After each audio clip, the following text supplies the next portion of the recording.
எனக்கு சமையல்னா ரொம்ப பிடிக்கும். எவ்வளோ சேடா இருந்தாலும், எவ்வளோ ஹேப்பியா இருந்தாலும், சமையல் மட்டும் நான் சொதப்ப மாட்டேன். ஆனா, என்னைக்காவது ஒரு நாள் உப்பு மட்டும் கொஞ்சம் அதிகமா போட்டுருவேன். ஓகே. இது என்ன கீரைன்னு சொல்லிட்டு எனக்கு கமெண்ட் பண்ணுங்க. ஏன்னா, எனக்கு கீரை பேரே தெரியாது. கீரைய வந்து ஐடென்டிஃபை பண்ண தெரியாது எனக்கு.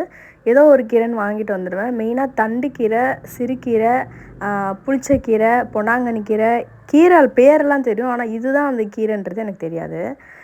இப்போ நீங்கள் ரெகுலராக வீட்டில் எல்லோரும் எப்படி கீரை செய்வீங்களோ அதே மாதிரி தான் நானும் செய்வேன். என்னென்ன போட்டிருக்கேனோ அதெல்லாம் நீங்களும் போட்டுக்கோங்க. ஒரு சொம்பு அளவுக்கு தண்ணியை ஊற்றிட்டு கொஞ்சம் வாயிலையும் ஊற்றிக்கிறேன். மார்னிங் எழுந்திரிச்ச உடனே எம்டி ஸ்டொமக்கில் இருக்கக்கூடாதுன்றனால தண்ணி குடித்தேன்.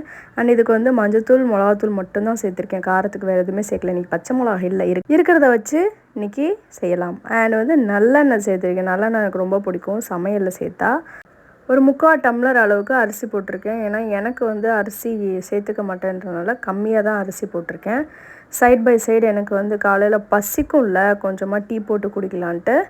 டீ வந்து இப்போ ரீசெண்டாக நல்லா டேஸ்ட்டாக போடுறேன்னு சொன்னால அதுக்கு என்ன தெரியுமா காரணம்? பொங்கி வரும்போது சிம்மில் வச்சுட்டு ஒரு 5 நிமிஷம் நல்லா வேக விட்டுறது.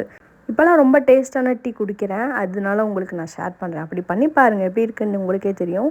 அண்ட் வந்து ஒரு 5 மினிட்ஸ் எனக்கான டைம் மொபைல் பார்த்துக்கிட்டே டீ குடிச்சிட்டு ஃபைனலாக டீ கப்பை காலி பண்ணியாச்சு. டைம் என்னமோ 7 தான், ஆனால் வெக்க தாங்கலை. அதனால் சைடில் வந்து ஹேண்ட் ஃபேன் ஒன்று வச்சுக்கிட்டு லைட்டாக வெண்டைக்காவோட விளாண்டுட்டு இருந்தேன். ஹாஸ்டல்லேருந்து வீட்டுக்கு வரும்போது எங்கள் அம்மா வெண்டைக்காய் எனக்காக செஞ்சாங்கன்னா அதை மூஞ்சில் ஒட்டி வச்சுட்டு விளாண்டுட்டு இருப்பேன். அது மாதிரி பண்ணிகிட்டு இருந்தேன். அப்புறம் வந்து வெண்டைக்காவை நல்லா பொடிசாக ஈவனாக கட் பண்ணணும். ஒன்று ஒவ்வொரு சைஸில் இருந்துச்சுன்னா வேகாது. வெண்டைக்காய் அன்றைக்கி சாப்பிடணுன்னு தோணுச்சு. இன்றைக்கி பச்சை பச்சையாக இருக்கிறதெல்லாம் ரொம்ப பிடிக்கும். கீரைக்கு வெண்டைக்காய் காம்பினேஷன் எனக்கு பிடிக்கும். கேஸ் காலி.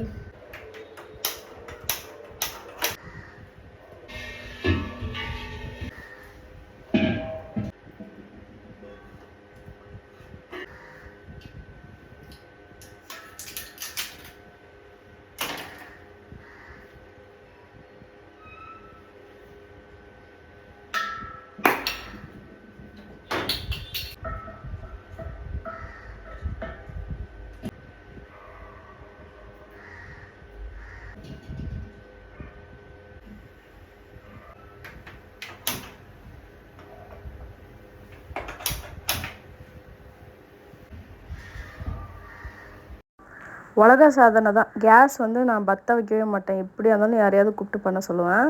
இன்றைக்கி வந்து வெண்டைக்காய் பொரியல் செய்ய போகிறேன். அதுக்கு வந்து நல்லெண்ணெய், ஜீரகம், கடுகு, கருவேப்பிலை, கொஞ்சமாக வந்து வெங்காயம் போட்டு நல்லா சாட்டே பண்ணிவிட்டு அப்படியே நம்ம வந்து வெண்டைக்காய் உள்ளே சேர்த்துக்க வேண்டியதான். இதில் வேறு எதுவுமே நான் சேர்க்க போகிறதில்ல.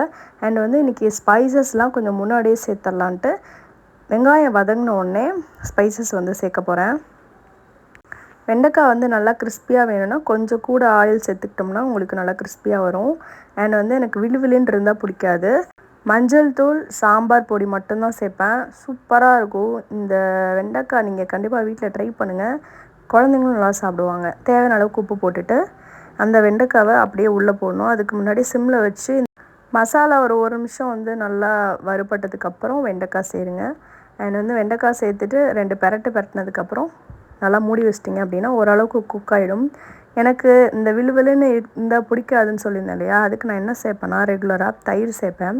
அண்ட் சைட் பை சைடு ஒரு 3 முட்டையை வேக வச்சேன். என்னன்னே தெரில, முட்டை வேக வச்சாலே அது ஒழுங்காக வரமாட்டேங்குது. எல்லாருக்கும் அப்படிதாலாம் இல்லை, எனக்கு அப்படிதான் தெரியல. தயிர் வந்து கொஞ்சமாக சேர்த்து அதை நீங்கள் விரட்டிட்டிங்க அப்படின்னா விழுவிழுன்னு வராமல் சூப்பராக இருக்கும் வெண்டைக்காய். ஃபைனலாக வெண்டைக்காவும் பண்ணி முடிச்சிட்டேன். அதை ஒரு பவுலுக்கு ட்ரான்ஸ்ஃபர் பண்ணிவிட்டு இப்போ வந்து கீரையை வந்து நம்ம தாளிக்கணும். கீரை வந்து மத்து வச்சு நல்லா கடைஞ்சி எடுத்துருந்தேன். நல்லெண்ணெய், கடுகு, ஜீரகம், வரமிளகா, கருவேப்பிலை, சின்ன வெங்காயம், பெருங்காயத்தூள் நல்லா போட்டு வெங்காயம் நல்லா பொன்னிறமானதுக்கப்புறம் நம்ம தாளித்து கொட்ட வேண்டியதான். சைட் பை சைடு சாப்பாடு வந்தனால அதை வடிச்சிட்டேன். அது வந்து இந்த தாளிப்பு வந்து பண்ணும்போது திரும்ப அடுப்பில் வந்து கீரையை வைக்க வேண்டாம். ஏன்னா கீரை அது மாதிரி செஞ்சீங்க அப்படின்னா டேஸ்ட்டு போயிடும். ஆல்ரெடி 4 விசில் போட்டு எடுத்தனால திரும்ப கீரையை வந்து நம்ம அடுப்பில் வைக்கக்கூடாது.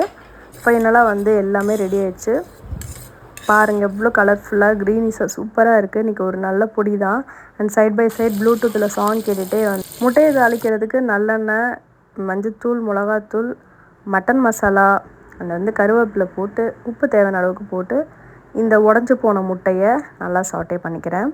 இந்த வீடியோவில் நான் பண்ண மாதிரி நீங்களும் ஒரு நாள் ட்ரை பண்ணுங்கள். இன்றைக்கி சூப்பரான லன்ச் மெனுங்க, எனக்கு ரொம்ப பிடிச்சிருக்கு. அண்ட் வந்து இன்றைக்கி சாப்பாடுக்கு நான் திணை தான் நான் மத்தியானம் வேக வச்சுப்பேன். நல்லா சூடாக வச்சுட்டு சாப்பிடுவேன். ஃபைனலாக லஞ்ச் பண்ண ரெடி ஆயிடுச்சு. வீடியோ பிடிச்சுன்னா மறக்காமல் லைக் பண்ணுங்கள், ஷேர் பண்ணுங்கள் அண்ட் சப்ஸ்கிரைப் பண்ணுங்கள். தேங்க்யூ ஃபார் வாட்சிங்.